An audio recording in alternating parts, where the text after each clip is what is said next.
농구 경기 용어 중에 버저 비터라고 하는 용어가 있습니다. 아마 농구를 좋아하시는 분은 잘 아시라고 생각되는데요. 그래서 버저는 경기 종료를 알리는 신호음입니다. 삐 소리 나면서 이제 경기가 끝났습니다.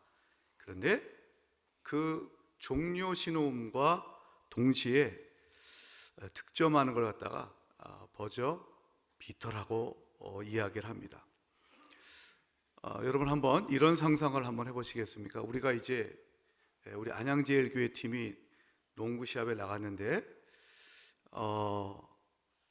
2점 차로 지고 있어요. 근데 이제 시간은 곧 종료될 것 같아요. 버저가 울릴 것 같아요. 마지막 한 번 골을 이제 슛을 쏠 수 있는 기회가 생겼어요. 3점 슛을 쏴서 성공하면 이깁니다. 자, 그럴 때 여러분은 누가 그 마지막 골을 던져야 된다고 생각하십니까? 여러분들은 그걸 당연하지, 그런 걸 물어?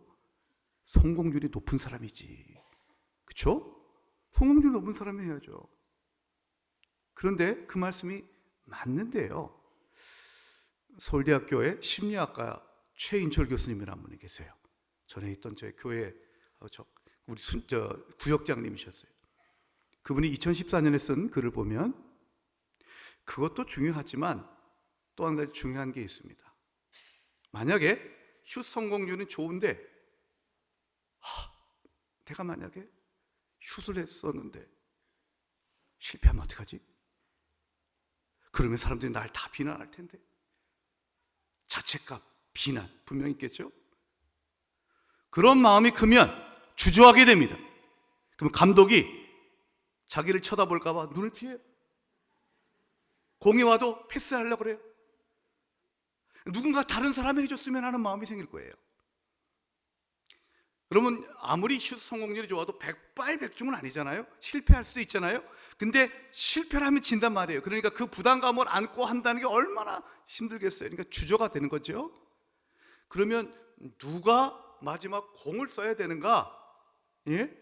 슛 성공률 좋지만, 그래, 실패하면 비난은 있겠지만 그 비난을 감수하고라도 나는 팀의 승리를 위해서 내가 과감하게 한번 시도해 볼 거야 라고 주저하지 않는 사람에게 둬야 됩니다.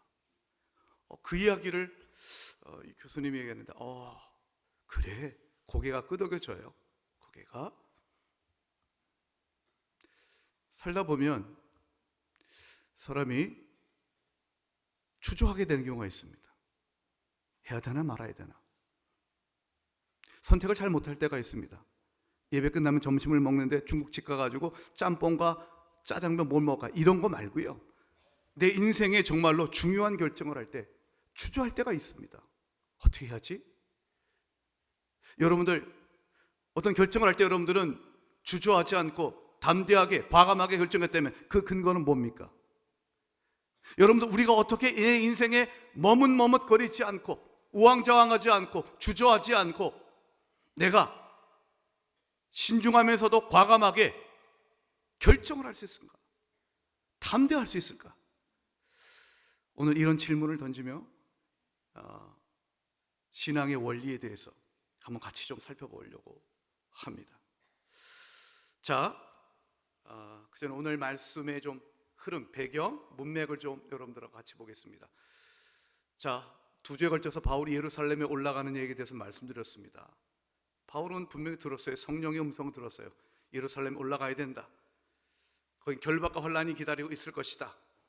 네, 이 음성을 들었던 다른 사람도 있었지만 그들은 그것이 예루살렘에 가지 말라고 하는 하나님의 뜻으로 알았지만 바울은 그렇지 않았습니다. 성령의 음성은 물론 하나님의 마음을 알았던 사람이 바울입니다. 그래서 예루살렘에 올라갑니다. 자, 22장은 이제 21장은 예루살렘에 올라가서 있었던 이야기를 보여줍니다. 아니나 다를까 거기에는 정말 예루살렘에는 바울을 보기만 하면 가만두지 않겠다라고 벼르고 있던 사람들이 있었습니다. 바울이 그런데 예루살렘에 나타난 거예요. 그것을 바울을 봅니다.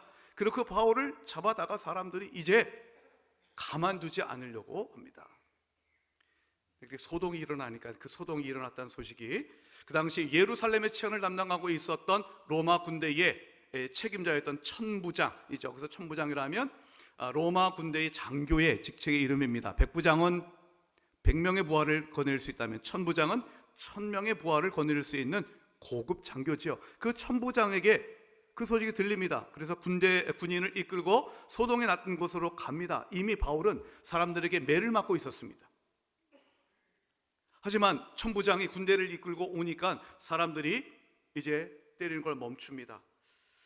천부장이 일단은 바울을 사람들에게서 이끌어내어서 두 개의 쇠사슬로 결박하게 합니다. 성령의 말씀대로 결박이 됩니다.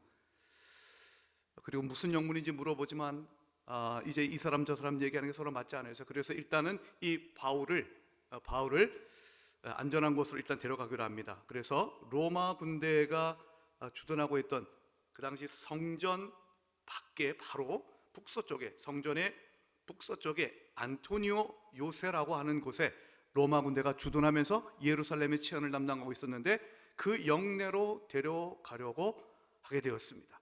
그때 바울이 그 영내 안으로 들어가기 직전에 층대에 서서 천부장에게 부탁합니다. 제가 뒤에 따라오는 이제 사람들에게 할 말이 좀 있습니다. 저에게 말할 수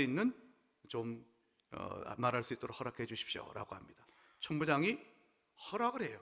그래서 이제 자기를 쫓아오면서 바울을 죽여라 이렇게 외치면서 정말 살기 등등하고 가만히 둘 것 같지 않은 그 유대 백성들 앞에서 바울이 이제 연설을 합니다. 그것은 그의 간증이었습니다. 그게 22장이에요. 22장 오늘 말씀 12절부터 16절은 그 바울의 간증 가운데에서 아나니아가 자기에게 했었던 말만 우리가 잠깐 한번 읽었습니다.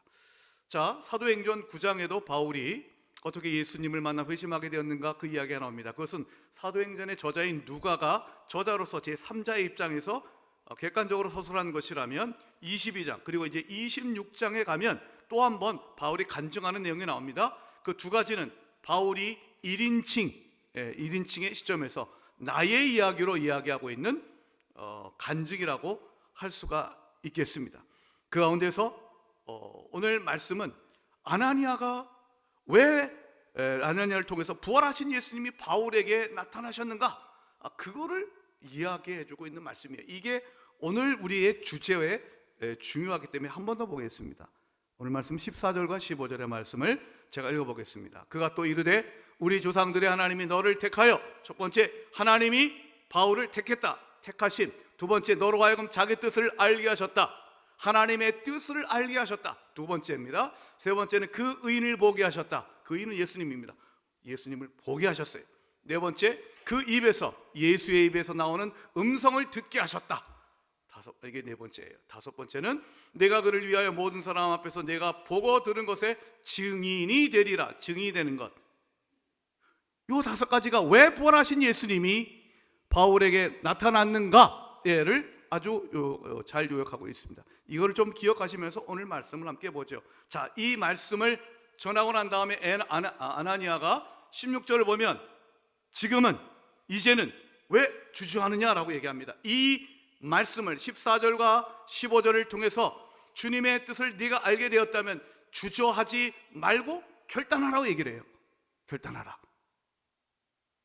자, 이런 여러분들 이해 가운데서 어떻게 하면 우리의 삶 가운데서 주저하지 않을 수 있는지 신앙의 원리 첫 번째는 이겁니다. 우리 한번 첫 번째 원리를 같이 한번 읽어보겠습니다. 시작. 영광의 예수님을 바라보아야 주저하지 않습니다. 아멘. 사랑하는 여러분, 예수님을 바라보며 살고 계십니까? 네, 주만 바라볼지라. 우리 아주 잘 알려진 찬송이 있죠. 믿음은 시선이죠. 하나님을 바라보고 예수님을 바라보고 그 시선 처리가 바로 믿음의 본질을 잘 보여줍니다. 자, 그 말씀 나누기 전에 다메섹에서 이제 바울이 예수님을 만나게 되었던 그 간증을 하면서 바울이 이야기했던 그 예수님의 만남의 첫 번째 특징은 빛이었습니다.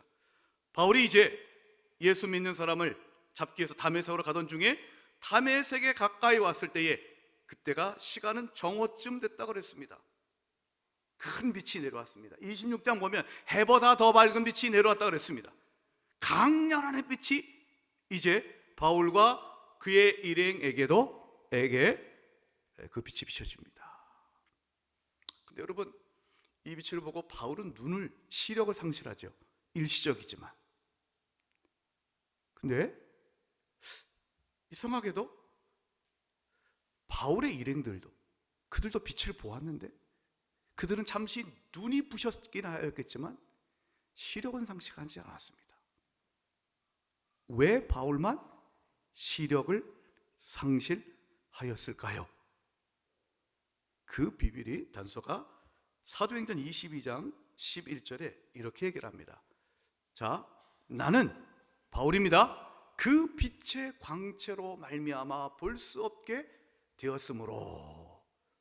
여기서 여러분, 빛의 광채, 빛이나 광채나 사실은 큰 차이가 없는 것 같은데, 그러나 원어를 보면 좀 달라요. 광채는 독사라고 하는 헬라어예요. 발음이 독사입니다. 그 뜻은 뭐냐면 영광이라는 뜻이에요. 그러니까 바울은 하나님의 영광의 빛을 본 거예요. 그 영광의 빛 때문에 볼 수 없게 된 거예요. 그러면 함께 있었던 일행들은 하나님의 영광이 그들에게 임한 것이 아니라 그는 단순히 밝은 빛을 볼 뿐이었어요. 이게 중요합니다. 예수님은 언제 봅니까? 예수님의 영광이, 하나님의 영광이 우리 가운데 임할 때, 그때 예수님을 보고 그때 예수님을 만나는 것입니다. 왜냐하면 예수님은 영광 중에 계시기 때문에 그런 것이죠. 여러분, 우리가 예수님을 믿는다고 하는 것은 어떤 삶의 의미가 있는가, 이 빛이라는 것이 매우 중요합니다. 빛이 중요합니다. 바울은 다메섹에서의 그 하나님의 영광의 빛에 대한 강렬한 체험이 있었습니다. 잊을 수 없는 체험이었어요. 그래서 고린도후서 4장 4절에서도 뭐라고 얘기하냐면 이런 얘기를 합니다. 그리스도의 영광의 복음의 광채가 자기에게 비쳤다고 그랬어요.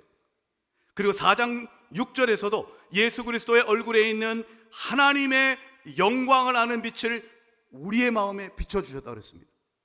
4절이든 6절이든 공통적으로 나오는 단어는 영광입니다. 그러니까 바울은 무엇을 보았는가? 빛을 봤는데 그 빛은 물리적인 태양빛이 아니라 바로 하나님의 영광을 봤다는 거예요. 그 영광의 빛이 자기에게 비쳤다는 것입니다. 여러분, 예수를 믿는 건 무엇인가? 예수 믿기 전에 우리 인생은 모든 사람이 죄를 범하였어요. 그 결과는 뭡니까? 네?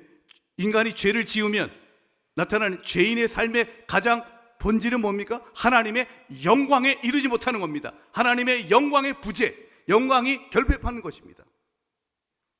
그럼 예수를 믿으면 무엇이 찾아옵니까? 하나님의 영광이 임하는 것입니다. 그 영광 가운데 계신 주님을 만나게 되는 것입니다. 하나님의 영광이 우리에게 비춰져야 우리의 삶에 있는 나를 붙잡고 있는 모든 죄악들과 우월함과 주저함과 나 자신에 대한 자신 없어함과 모든 우리를 얽어매고 주저앉히는 모든 것들이 하나님의 영광의 빛 가운데에서 빛이 어둠을 몰아내듯이 사라지고 그 영광이 우리의 인생에 비추게 될 때, 그때서야 주저하지 않고 담대함이 생기는 줄로 믿습니다. 저는 여러분 여기서 세상에서 말하는 긍정의 힘을 얘기하는 겁니다. 적극적 사고방식이 아니에요. 우리 믿는 사람들은 어떻게 주저하지 않고 담대할 수 있는 것인가? 여러분들은 이미 하나님의 영광의 빛 가운데 살고 있는 줄로 믿습니다. 베드로전서 2장 9절에도 너희를 어두운 데서 불러내어 그의 기이한 빛, His wonderful light, 그분의 놀라운 영광의 빛 안으로 우리를 들어가게 하셨다 그랬어요. 우리는요, 택하신 족속이고 왕같은 제사장인 우리를 어두운 데서 불러내셔서 그의 놀라운 기이한 빛에 들어가게 하신 하나님의 은혜를 선포하며 전하며 살도록 부르신 줄로 믿습니다. 첫 번째, 여러분들 내 삶에 갈팡질팡하고 힘들고 주저하지 않기 위한 첫 번째는 먼저 믿으셔야 됩니다. 여러분의 인생은 어둠의 권세가 여러분을 주장하지 못합니다. 어둠의 권세에서, 흑암의 권세에서 우리는 그의 사랑하시는 아들의 나라, 영광의 나라로 옮겨진 줄로 믿습니다. 찬송가 288장 예수로 나의 구주 삼고, 우리가 이제 설교 후에 부를 찬송인데요, 1절 가사를 보니까 예수로 나의 구주 삼고 성령과 피로써 거듭나니, 네, 예수님을 나의 구주로 삼았을 때 내가 성령으로 거듭나니 이 세상에서 내 영혼이, 그 다음에 오죠? 하늘의 영광 누리도다. 하늘의 영광 누린대요. 그게 예수 믿고 난 인생의 본질적인 특징이에요. 모든 사람이 죄를 지었기 때문에 하나님의 영광에 이르지 못하였다면, 오직 한 번 의인 예수 그리스도로 말미암아 하나님의 영광이 우리 가운데 임하고 우리는 그 영광을 누리며 살게 될 줄로 믿습니다. 그러니 여러분, 지금 여러분 앞에 어떤 시련과 어둠이 와도 나는 하나님의 영광 안에 있는 존재임을 깨닫고 그 영광 가운데 계신 주님만을 바라볼 수 있길 주의 이름으로 축복합니다. 하나님의 영광이 임하여 세상에 눈을 돌리지 않습니다. 찬송가 288장 3절 가사, 주 안에 기쁨 누림으로 마음의 풍랑이 잔잔하니, 그 다음에 세상과 나는 간 곳 없고 구속한 주만 보이도다. 좀 이렇게 잘 부르면 멋진 표정 좀 짓고 좀 그려보세요. 네? 아니, 박수까지는 원하지 않아요. 네. 그러지 마세요. 제가 얼마나 떨리겠어요. 여러분들 이렇게 1000명의 사람들 앞에서 노래를 부르려면. 그래서 주저하지 않고 한 것은 주님께서 인도하신 줄로 믿습니다. 네. 감사해요. 세상과 나는 간 곳 없고 구속한 주만 보이도다. 이 기가 막힌 신앙의 통찰력인 거예요. 여러분, 세상에 좋은 게 얼마나 많이 있어요?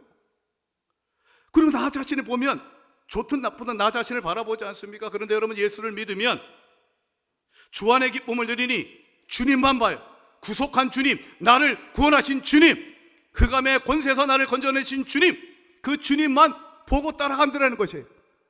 내가 내 자신을 봐도 여러분 얼마나 멍청하고, 여러분 정말로 바보 같으니 내가 그때 왜 주저했을까? 여러분들 후회할 때가 얼마나 많이 있습니까?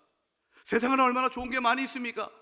안목이 정욕입니다. 그러나 여러분, 인생의 자랑입니다. 그런 것들을 보지 않고 여러분, 우리가 살아가기 위해서 가장 필요한 것은 무엇입니까? 구속한 주님, 영광의 주님만 바라보는 믿음인 줄로 믿습니다. 그래서 주님만 바라보셔야 돼요. 좀 더우신 것 같은데 한번 그 실내 온도를 확인해 봐 주셨으면 좋겠습니다. 여러분, 스카이워크라고 이제 그런 얘기 들어보셨죠? 예를 들자면 100층짜리 건물이 있는데 그 꼭대기에 가면 100층, 와, 그러면 거기 전망대 가면요, 창문으로 바라보면 세상에 시내가 다 보이잖아요. 근데 그거 말고요, 거기에 가면 또 뭐가 있냐면 바닥에 저 아래 100층 아래 지상을 볼 수 있는 투명한 강화 유리가 깔려 있어요. 거기를 이렇게 보고 걸어본 적 있으세요? 뭐 해안 같은 데도 이런 게 있대요. 그러면은 거기에도 스카이워크라고 이렇게 돼 있어요. 거기 가잖아요. 그 아래 보면 아래는 바로 바다예요. 네. 근데 사람들은 또 이렇게 배짱 있는 사람은 그 100층 거기 강화 유리된 데 가가지고 누워서 사진을 찍더라고요. 누워서. 네. 얼마나 담대한지 모르겠어요, 그분들은. 근데 여러분, 적지 않은 분들이, 저도 그렇고 이렇게 보면 겁이 덜컥 나지 않습니까? 걸어가고 싶은데 발이 안 떨어져요? 그럼 그때 뭐라 그래요? 배짱 있는 사람이 저 앞에서 뭐라 그래요? 밑을 보지 마. 밑 보지 말고 앞만 보고 나만 보고 바라와. 그러면 저 보면서 이렇게 발을 한 번씩 내려 봅니다. 여러분, 인생에도 그런 것 같아요. 신앙에도요, 주님이 우리보다 앞서가시는 주님이 가만히 둘러보면 내 발 앞에 여러분 100층에 여러분 벼랑이 보인단 말이에요. 내가 벼랑 끝에 서 있구나. 어떻게 가요 여러분? 주님 앞에, 내 앞에 계신 주님만 바라보고 하는 것입니다. 베드로가 그랬잖아요. 바다 위를 걸어갑니다. 주님을 바라보지 않고 여러분 이제 그 바람을 바라볼 때에 시선을 놓치니 겁이 덜컥 오지 않습니까? 사랑하는 여러분, 믿음은 시선입니다. 예수님만 바라볼 때에, 여호와를 우러러 믿음으로 바라볼 때에 세심을 얻고 주저하지 않는 삶, 담대한 삶이 여러분을 기다리고 계신 줄로 믿습니다. 마지막 두 번째, 오늘은 두 가지만 할 거예요. 두 번째, 예수님의 입에서 나오는 음성을 들어야 주저하지 않습니다. 우리는 주님의 음성을 사모하고 그 음성을 통해 주의 위로를 받습니다. 사람이 홀로 살아가면 겁이 나서 못 살 것 같아요. 하지만 누군가의 위로하는 말, 사람이라도 위로하고 격려하는 말을 들으면 좀 힘이 좀 나죠. 근데 여러분, 인생의 모든 참으로 벼랑 같은 그 길에서 우리가 주님의 음성을 분명히 들을 때에 우리는 주저함이 아니라 담대함으로 걸어갈 수 있습니다. 사망의 음침한 골짜기도 주의 지팡이와 막대기가 나를 안위하심을 믿고 걸어간다면 여러분 걸어갈 수 있습니다. 근데 주님은 어떤 음성을 우리에게 들려주시는가? 이제 22장 가만히 보면 다메섹에서 바울이 들었던 주님의 음성은 두 가지입니다. 첫 번째는 이겁니다. 사울아, 사울아, 왜 나를 박해하느냐? 그 바울이 물어요. 주여, 니시오니까 나는 네가 박해하는 나사렛 예수라. 자, 저는 이것이 우리가 듣는 주님의 음성의 가장 표준적인 말씀이라고 봅니다. 그건 무엇인가? 우리는 예수 믿기 전에 우리의 모든 인생은요, 다 예수님의 마음에, 가슴에 못 박는 인생이었어요. 지금도 예수 믿고 난 다음에도 주님께 그 가슴에 못을 박는 인생이 있긴 하지만 믿기 전에는 다 그랬어요. 그 얘기는 뭘까요? 예수 믿기 전에 우리는 얼마나 하나님의 속을 썩이고 죄인이었는가를 깨닫게 됩니다. 여러분, 죄인임을 깨닫고 그 주님께서 주시는 음성, 네가 나를 박해하는구나, 나는 네가 박해하는 나사렛 예수라, 이 음성을 듣고 주님, 그렇습니다, 나는 죄인입니다, 주님의 마음을 아프게 했습니다, 긍휼히 여겨 주시옵소서. 그렇게 겸손히 자신의 죄를 고백할 때에 주님이 안아주시고 주께서 그리스도의 피로 우리의 모든 죄를 정결케 하여 주시는 죄사함의 은혜가 임할 줄로 믿습니다. 이 죄사함의 은혜가 우리를 담대하게 합니다. 여러분, 살다 보면 이 용기라고 하는 것이 죄라는 것과 밀접한 관련이 있음을 깨닫게 됩니다. 자식에게 이래라 저래라 여러분 말하고 싶지만 말하지 못할 때가 있습니다. 주저함이 있을 때가 있습니다. 왜요? 찔리니까요. 자기도 그렇게 살았으니까요. 어떤 부분은 자신도 그렇게 살고 있으니까요. 하지만 용서받았을 때에, 죄사함을 받았을 때에 우리는 주저하지 않고 주님의 말씀을 전하며 우리의 자녀들에게 말씀을 가르칠 수 있습니다. 그래, 아빠도 엄마도 하나님 앞에 죄이다. 그러나 주님은 우리의 죄를 회개하면 용서하신단다. 그 죄사함에 대한 확신이 있을 때에 여러분 주저함이 없이 우리는 나아갈 수 있습니다. 죄는 우리로 주저하게 합니다. 죄는 우리로 열등의식 갖게 합니다. 너 같은 죄인이 어떻게 하나님께 나갈 것이냐라고 이야기를 합니다. 하나님 앞에 나가는 걸 방해하는 것도 죄의식입니다. 열등의식입니다. 그러나 주님 앞에 용서받은 자, 주님이 받으신 자라고 하는, 나 같은 죄인도 살리신 주님이라고 하는 이 은혜의식이 있을 때에 여러분 주저하지 않고 담대할 수 있습니다. 가진 게 있고요, 힘이 있고 많이 배워야 담대한 것이 아니라 나 같은 죄인도 사랑하신 주님, 그 은혜의 의식이 있을 때 그것이 우리를 담대하게 하실 줄로 믿습니다. 다른 하나는 주님의 음성은 과거를 보겠다면 또 하나는 미래를 바라보게 하는 것입니다. 우리 한 사람 한 사람을 향한 하나님의 미래의 계획, 그거를 들려주셔요. 바울의 경우에는 아나니아를 통해서 이제 주 예수 그리스도의 이름을 위하여 이방인과 또 이스라엘 임금에게 전하기 위해서 택한 나의 그릇이다. 오늘 말씀에 따르면 이제 바울이 본 것과 들은 것을 예수 그리스도를 위하여 모든 사람에게 증인이 되는 것, 증인이 되리라. 그렇죠? 15절에 증인이 되리라. 그 증인이 되는 것, 증인으로의 삶. 내 삶이 무엇인지를 보여줄 때, 그것을 받아들일 때, 그것이 우리의 담대함의 비결입니다. 여러분, 예수님은요, 제자들에게 늘 내가 너희를 향한 나의 계획은 이런 것이라고 말씀하셨습니다. 내가 너를 사람 낚는 어부가 되게 할 것이다 말씀하셨잖아요. 사람 낚는 어부라고 말씀하셨잖아요. 물고기 잡는 어부가 아니라 사람 낚는 어부, 하나님 나라의 일꾼으로 살아갈 것을 말씀하셨잖아요. 특별히 베드로에게는 뭐라 그래요? 네 이름은 게바라 라고 말씀하셨습니다.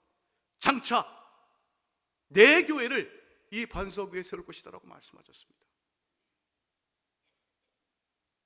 베드로의 앞으로의 인생에 대한 주님의 계획을 깨달을 때에, 말씀하시고 그걸 받아들일 때, 여러분, 우리가 담대합니다. 사랑하는 여러분, 내가 앞으로 어떻게 살아가야 할지를 모르는 사람하고 내가 살아가는 이유와 목적을 분명히 아는 사람하고 어떻게 같을 수가 있겠습니까? 갈 방향을 모른 채 여러분 운전해 본 적 있으십니까? 답답합니다. 여기 갔다 저기 갔다 합니다. 하지만 분명한 방향이 있으면 그 방향으로 나갑니다. 어려움도 있을 수 있습니다.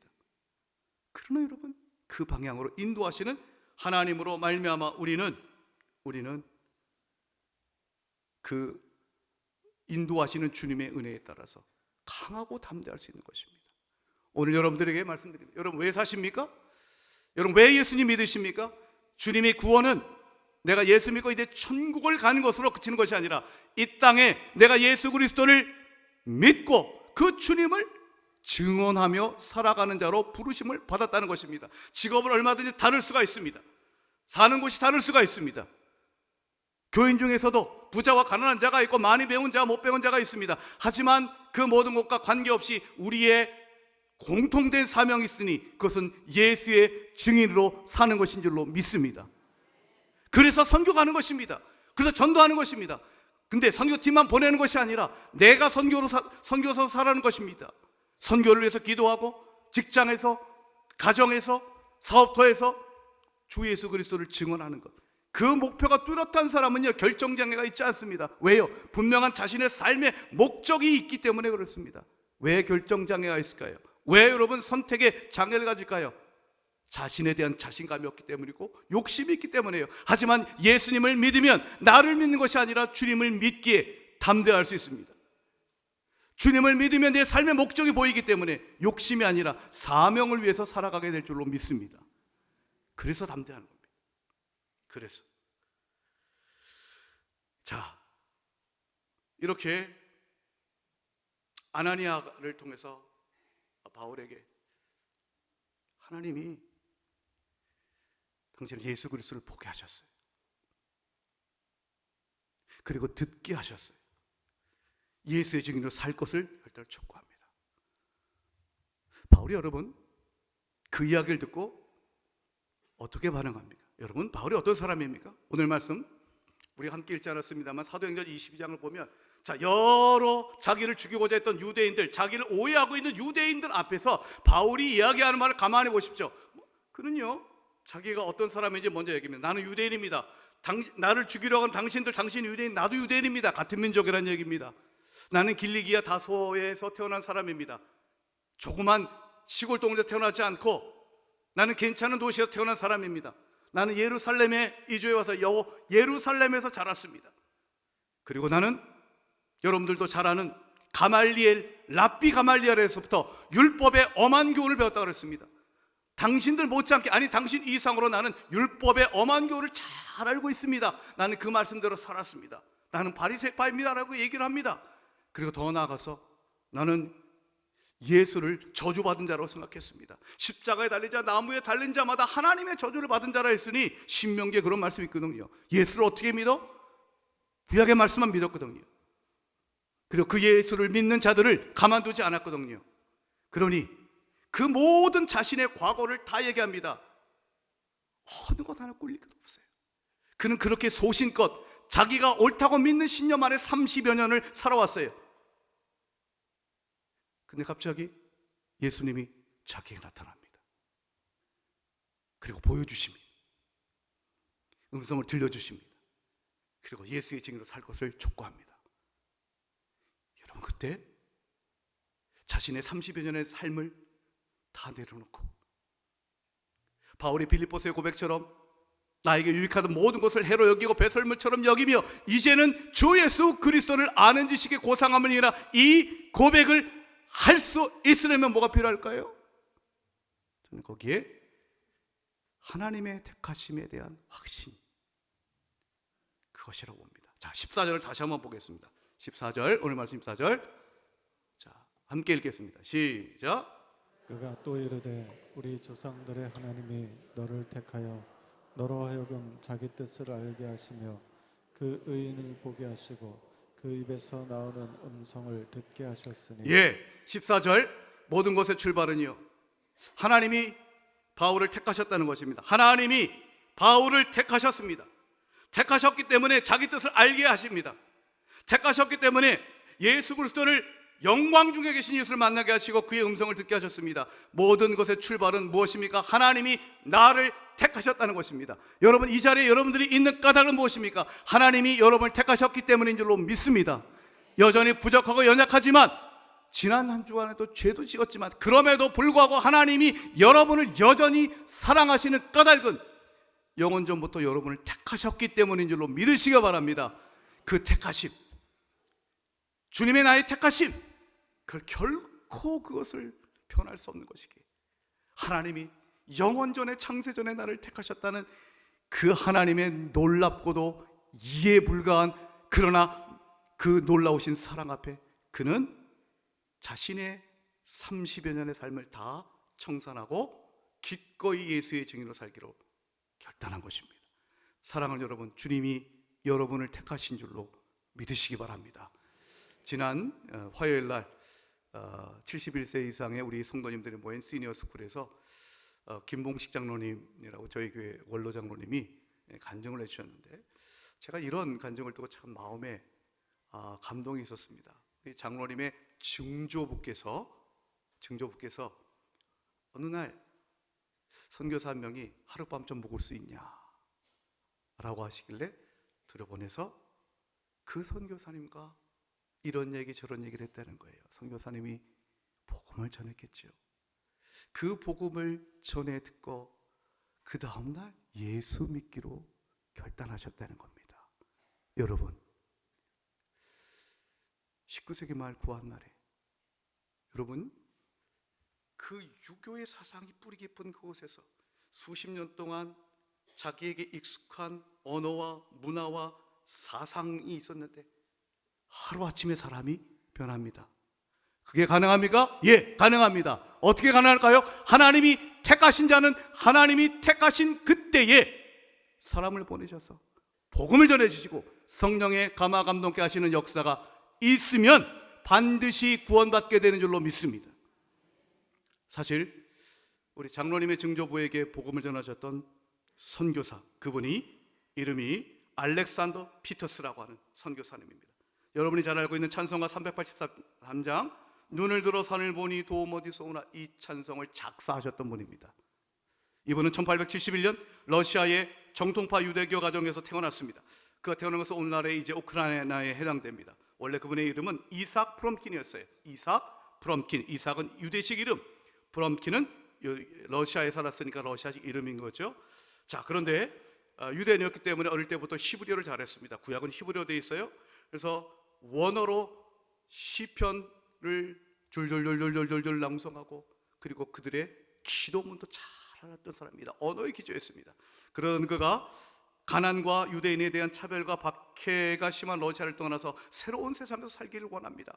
그래서 호주로 가고자 했지만 길이 막히고 홍콩으로 가고자 하면 길이 막힙니다. 결국 그는 동시베리아로 가서 철도 건설 노동자로 취직하려고 일본 나가사키에 들러 블라디보스톡으로 가는 이제 배를 기다리고 있었습니다.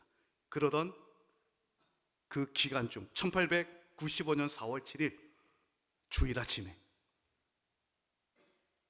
그는 교회로 가고 싶은 마음이 생깁니다. 성령의 이끄심이죠. 그리고 교회 문을 두드립니다.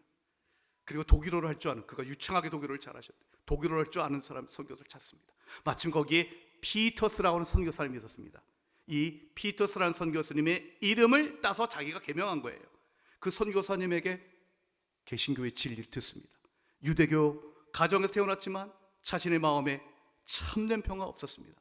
독일 철학에도 심취했지만 아무런 위로가 되지 않았습니다. 그러던 그 이삭 럼프킨이라는 사람에게, 프롬킨이라고 하는 사람에게 이 선교사님이 복음을 전하자 그는 블라디보스톡으로 가고자 했던 그 배를 연기하면서 그가 말씀을 공부합니다. 그리고 12일 후인 1895년 4월 19일 24살의 이삭은 선교사님에게 세례를 받습니다. 그리고 그때부터 인생은 달라집니다. 지금까지는 자신이 원하는 새로운 세상을 찾아갔다면 이제는 나 주님을 증거하는 삶으로 바뀝니다. 동시베리아로 가서 돈을 벌고자 했던 그의 계획을 포기하고 미국 성서공회 총무 루미스라고 하는 목사님의 추천 아래 조선 땅에 메서인으로 갑니다. 여러분 메서인이 뭔지 아세요? 메서인은 이제 우리나라 초기 전도 방법식 가운데 하나예요. 복음을 전달할 때 쪽복음이라고 하는 성경책 작은, 예를 들어서 마태복음 하나를 아주 저렴한 가격으로 팔아요. 그냥 공짜로 주면 그냥 버릴까 봐. 그래서 그 책을 읽어보라는 거예요. 그게 메서인이에요. 동시베리아로 가서 돈을 벌어서 새로운 세상에서 나도 한번 떵떵거리며 살고자 했었던 그의 마음을 변화시킨 것은 무엇이었는가? 예수 그리스도의 복음입니다. 그리고 가서 그는 단 3년 만에 한국어를 마스터까지 할 만큼 정말로 언어에 귀재였습니다. 그래서 1898년 아까 말씀드렸던 찬송가 383장을 그가 한글로 작사한 겁니다. 한글로. 그리고 그는 자기가 어릴 때부터 외우고 있었던 시편 150편 가운데 62개의 시편만을 따로 모아서 번역을 합니다. 이게 시편 차료예요. 우리나라 최초의 구약성경 번역입니다. 그리고 그는 그렇게 메서인으로 역할을 하다가 1900년 매코맥 신학교, 미국 매코맥 신학교에 가서 신대원을 정식으로 공부하고 목사 선교사로 다시 파송이 되어 조선 땅에 와 복음을 전하고, 그리고 그가 전했던 복음을 듣고 예수 그리스도를 만난 사람이 우리 교회 장로님의 증조부셨다는 겁니다. 그리고 그 증조부의 증손자가 우리 교회 장로님으로 섬기셨고 지금도 기도하고 계십니다. 여러분 이런 얘기를 들어보면 여러분 전율이 오지 않습니까? 하나님의 섭리가 여러분 기가 막히지 않습니까? 사랑하는 여러분, 하나님이 우리를 택하셨으면 택하신 자는 반드시 구원하시는 줄로 믿으시기 바랍니다. 그 믿음이 있는데 여러분 앞에 어떤 어려움이 있어도 하나님이 나를 창세전에 구원하시고 나를 구원하기 위해서 이와 같이 신묘막측하게 사람을 만나게 하셔서 하룻밤 사이에도 예수 그리스도를 믿게 하신 하나님이라면 여러분의 인생은 걱정하실 필요가 없는 줄로 믿습니다. 그래서 우리는 담대할 수 있습니다. 설교를 정리합니다. 사랑하는 여러분, 왜 주저하십니까? 자신을 믿기 때문입니다. 이제는 예수를 믿으십시오. 예수님을 바라보십시오. 사랑하는 여러분, 욕심 부리지 말고 오직 나에게 주신 예수 증언자의 사명으로 나가실 때, 그 한 가지 인생의 목적을 붙들고 살아갈 때 하나님의 놀라우신 은혜와 역사는 여러분 가운데 함께 하실 줄로 믿습니다. 강하고 담대하십시오. 주저하지 마시고 주님 붙들고 살아가는 여러분 되시길 우리 주의 이름으로 축원드립니다. 기도합니다. 감사합니다. 하나님, 주저하지 않고 주님 바라보며 나가게 하여 주시옵소서. 예수님의 이름으로 기도하옵나이다. 아멘.